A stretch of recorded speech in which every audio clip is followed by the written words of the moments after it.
Ngunit kahit ang kabutihan, hindi lahat na-appreciate. Gumawa ka na ng mabuti, ikaw pa ang masama. Ganyan talaga. Sabi ng mga kabataan, di ba? Haters gonna hate. Bashers gonna bash. That's their nature. Kaya nga tinawag na basher, because they bash.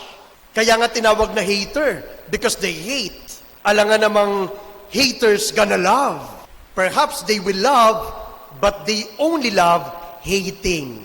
Kaya wag tayong magtaka. Hindi dahil sa ginagawa mo'y mabuti, ay magugustuhan ng lahat. Sadyang ang mundo'y maraming inggitero, laging mayroong sasabihing masama, kahit ang layunin mo ay mabuti. At minsan ay hindi mo kasalanan yon. Problema nila yon.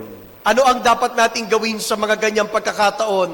Yung mga batong kanilang ipinupukol sa iyo, bato ng panlalait, ng pangiinsulto, ng pagkikwestiyon sa iyong kakayahan, ipunin mo ang lahat ng iyon. At kapag mataas na, gawin mong apakan upang maabot mo ang iyong pangarap. If haters gonna hate, yung mga nagsisikap, they're gonna win. Hindi tayo titigil sa paggawa ng mabuti dahil lamang sa masama ang tansya ng iba sa atin. Gagawin natin kung ano ang tama. At sa tulong ng Diyos, magtatagumpay tayo.